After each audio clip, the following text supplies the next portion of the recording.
The Dallas Cowboys lead the way in terms of the NFL trade line today. I was so surprised to see what they did. They made some splash plays. They go and get Logan Wilson from the Cincinnati Bengals, and they go and find Quinnen Williams from the New York Jets. And they pretty much trade the house, a first round pick, a second round pick for this year, Mozzie Smith as well, a disappointing draft pick from Michigan, and as well as a seventh round pick to the Bengals for Logan Wilson.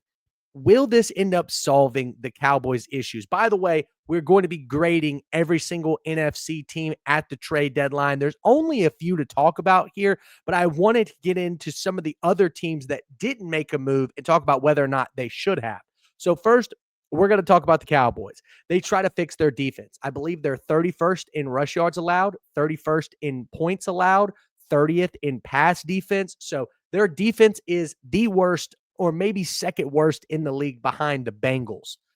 They're god awful. And it all kind of has to do with the fact that the Cowboys traded away their best defensive asset, Micah Parsons, an absolute havoc wreaker in the backfield. This was the guy that has made the Cowboys defense slightly relevant for the past 3 seasons.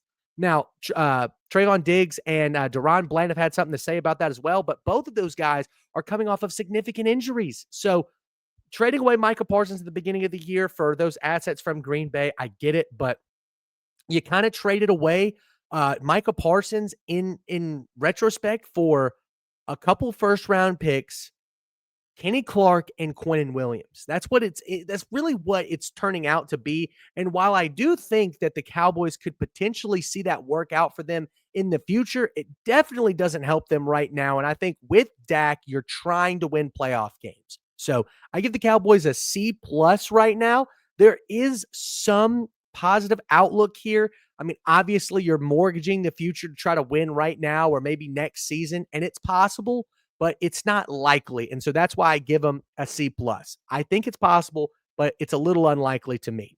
Let's talk about my winner from the NFC of the trade deadline. Shocker, news alert, it's the Philadelphia Eagles per the usual. Howie Roseman practices witchcraft. I'm telling you, they trade away John Mechie and a bunch of other draft picks, a third round pick, a sixth round pick, another sixth round pick, and a fifth and sixth round pick to the Jags, Ravens, and Dolphins and the Jets. And they get in return Jair Alexander, Jalen Phillips, Michael Carter. What are we doing, guys? It's like the whole league loves to watch the Philadelphia Eagles succeed. I just don't understand it. Howie Roseman might need to be the mayor of Philadelphia. Maybe Philadelphia needs to make its own state and make Howie Roseman the governor because, my God, does this man know how to run organizational systems? It's crazy. Not to mention they got Tank Bigsby earlier this season. Now, I think they traded a little bit too much for him, a fifth and a sixth round pick. That's a little too high for a player that is not going to play that much because of Saquon Barkley, but it's Saquon Barkley insurance, and I totally understand that. You want to continue to compete for Super Bowls. The Eagles, in my opinion, are the front runners in the NFC to repeat and go back to the Super Bowl. They're still the best roster in the NFL, especially after grabbing Michael Carter, Jair Alexander, and Jalen Phillips at the trade deadline with the rest of your stacked roster. Makes no sense. I mean, I think as long as their defensive line stays healthy, which they have had some issues there so far this season, they will 1000% be back in the NFC Championship. So congrats to the Eagles, man. If you're an Eagles fan out there, and I know a couple, man, you are a lucky duck to have Howie Roseman. Let's talk about the Chicago Bears. Joe Tyron Shoyinka, I believe is how you pronounce his name, gets traded for a sixth-round pick. They're just looking for some depth there. I don't hate it. I don't love it either. I thought the Bears, especially with their big-time wins over the last couple of games, especially that one against the Bengals on the road, man, those are big. Those are big wins, and I think the Bears could be vying for a serious playoff spot. Now, are they going to compete for a divisional title? Maybe. Maybe. So I gave them a C. I thought this was a fine depth addition, but I did want to see them make a bigger splash move. I wanted to see their defense get a little bit better. I wanted to see the offensive line get some much needed depth added to it as well. And then last but certainly not least, if somehow you could solidify that secondary, it would just be unbelievable. I mean, you already have one of the best corners in the league in Jalen Johnson. If you get one of the best safeties in the league from a seller like Miami with Minka Fitzpatrick, damn, that's a great day to be a Chicago Bear. But once again, Bears get to see here. They didn't really move the needle that much. Let's talk about the one and only team in the NFC South to make a trade, or several trades, that is. It's the Saints. I give them a B minus. Honestly, that's a little low. Mid thought, I'm actually going to change this to a B plus. So they trade for Jalen Polk in a 7th-round pick. They give up a 6th-round pick to the Patriots, but they get a 4th and 5th-round pick for Rashid Shaheed, as well as a 6th-round pick for Trevor Penning. Obviously, the Saints are moving forward. This is not the year that they're going to try to be competitive. This is not the year that they're going to try to not be a top 3 pick in the NFL draft. They're still reeling off of paying all of their old players. I believe the dead cap on their roster this season is somewhere in the $70 million range. I mean, it's astronomical. Mickey Loomis has been swiping the credit card for about a decade, and it's finally time to pay the piper. They're doing that this season, and they're trading away a lot of assets to reap the benefits of that later on. And so I like it. I like what they're doing. I think the Saints are moving in the right direction in terms of the rebuild. Kellen Moore could indeed be a great offensive coordinator or / head coach, offensive play caller, I should say. We'll have to wait and see on that. Quarterback situation is going to have to change. I think the offensive line is going to have to get healthier. The defense is solid per the usual, but it's all going to have to change in the upcoming season. So we'll see how that goes. I give them a B plus. I thought they got some good assets for the amount of stuff that they traded away. Let's continue. Let's talk about the NFC West. 3 teams making trades here. This is the most competitive division in all of the NFL. I love what the Rams got. This is the Rams team, in my opinion, that went to the Super Bowl back in 2021, I believe, when right after they traded for Matthew Stafford from the Lions. They go and get Roger McCreary and a 6th-round pick, and they trade the Titans just a 5th-round pick. I thought that was a major upgrade. The Rams have been pretty damn good on the defensive side of the football. The one weak point was depth in the secondary. Roger McCreary more than answers that issue. So I love what the Rams are doing. The one thing that they need to go forward and be successful is the help of guys like Puka Nacua. If Puka is not healthy, which he has been banged up with several injuries so far this season, he's going to have to take a week or 2 off. The Rams, I believe, have a late bye week. So if he can get healthy, then they 100% can make a run at a Super Bowl. So let's continue. Let's talk about the San Francisco 49ers. This is a team, once again, that's fighting for their lives week in, week out. Injuries have been a major issue, and they go and get Keon White. I just give this a solid B. I thought that they might want to be bigger buyers, but I totally understand why they didn't. Health has been a major issue. Think about what they've dealt with so far this season. It is injury after injury after injury. Even their backup quarterback, Mac Jones, has been beat to hell so far this season. Yet the 49ers continue to find a way, and that's what you love to see. So I like what the 49ers are doing. I like this trade for Keon White. You just give away a 6th-round pick. You potentially get a higher side prospect here. I believe there were rumors that Bill Belichick wanted to draft this guy in the 1st round. That's kind of crazy. But anyways, I digress. This was a good trade for the 49ers. I give them a solid B. Last but certainly not least, in NFC teams that ended up making moves. The Seattle Seahawks go and get Rashid Shaheed. I like it. I don't love it for a 4th and 5th round pick. The Seahawks, kind of like the Indianapolis Colts, are seeing that they struck gold with their quarterback. They get going at Sam Darnold, and so they want a deep guy. They want somebody to take the top off. Rashid Shaheed is that guy. But as we all know, when you play in these ultra cold environments, especially late into the season with a team like Philadelphia or Green Bay Packers, you don't really see teams go and take the top off. So you're kind of, as Seattle, hoping that in the playoffs you go and play in a dome, or for some reason like hell freezes over, and in Seattle it just so happens to be a heat wave, and Rashid Shaheed can shine, quite frankly. I mean, Tyreek Hill is kind of the epitome of this, right? He never really had really good moments with the Chiefs in the playoffs in the cold, I don't believe. And then you go and look at him versus the Chiefs in the playoffs while he was with the Dolphins, right? And he did basically nothing. It's so hard to throw the football when it's freezing cold. So Rashid Shaheed is a decent gamble, but not the greatest. C plus, in my opinion, for the Seahawks. Now, there are a lot of teams that I am fine with that did not make moves. For starters, the Commanders. They can't really sell. They can't really buy.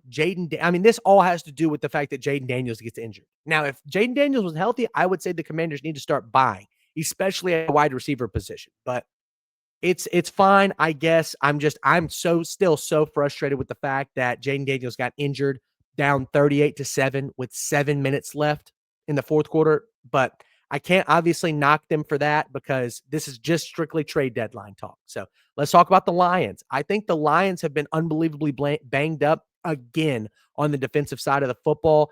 Can they actually make it back to the NFC Championship or make it to the NFC Championship to start?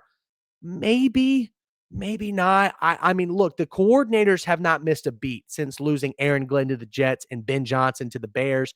But overall, I just don't see the it factor with the Lions. They play extremely physical, right? But I do think that there's some better teams, even in the NFC, like the Packers and like the Philadelphia Eagles, who can play more physical football than they can.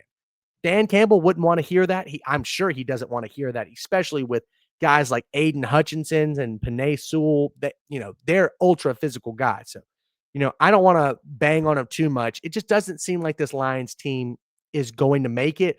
But I'm totally fine with them not trading away assets, trying to win now when they already have a good enough team, in my opinion. Next up, speaking of good enough teams, the Packers and the Vikings. These are two of probably the five most talented teams in the NFL. There's no reason why they should continue to buy. The Packers go and get Micah Parsons. They've already done all of the buying that they need to. Meanwhile, the Vikings, they've done such a great job with the talent that they have. They've developed everyone. They've signed the key free agent veterans that they needed to.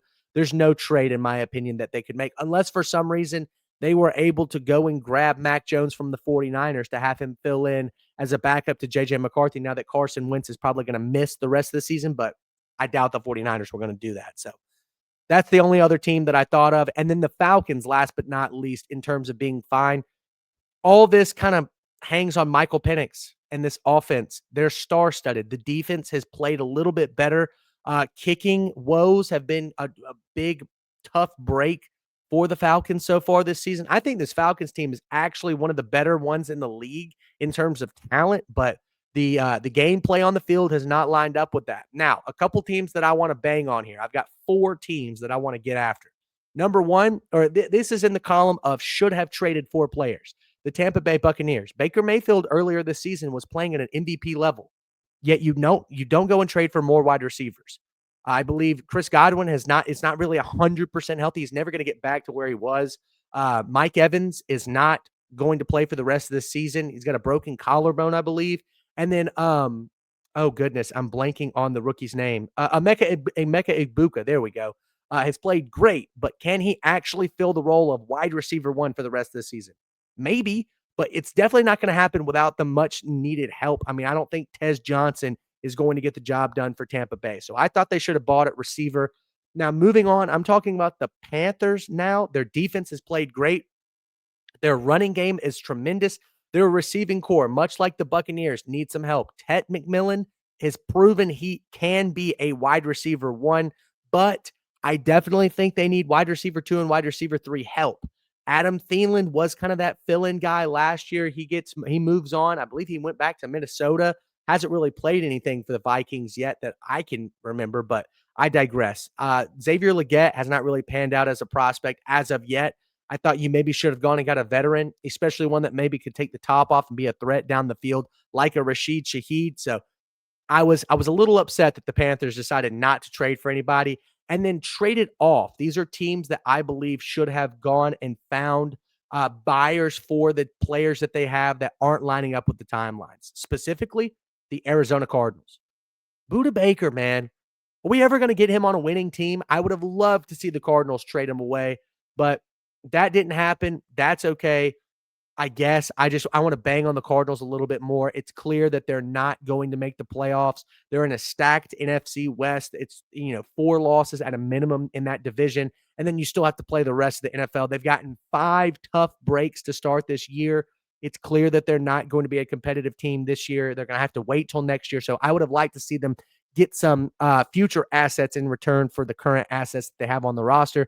And then last but not least, the injury to Cam Scatterbo should have been a sign that the New York Giants needed to move on from a lot of players on their roster that, quite frankly, could go for fat, fat talent. I'm talking about Brian Burns, Kayvon Thibodeau, even guys in the secondary, wide receivers as well. Wan'Dale Robinson could have gone for some draft assets, but it's fine. I don't think Jackson Dart is actually the quarterback of the future for the Giants. I know that they think that they found some magic, but his play style is not sustainable, and I don't think he's that good of a pocket passer. Those are my critiques. I talked about this when I did my draft previews as well. So that all being said, that's going to do it for my NFC trade deadline grades. Thank you guys all so much for watching. Be sure to go tune into my AFC one as well. I did that one first. Once again, if I had to pick a winner for the entire trade deadline, I give it to the Jets. The Eagles and the Rams are not far behind that, but the Jets got 3 first-round draft picks and a second-round pick for 2 players. I thought that was incredible for their front office and for their future. So those are my trade deadline grades. Be sure to like, comment, and subscribe. Leave your grades in the comments and let me know if I'm off base on any of these because, I'm just a guy. I'm trying to pay attention, but I can't get it all right. So thank you guys all so much for watching, and we will see you next time.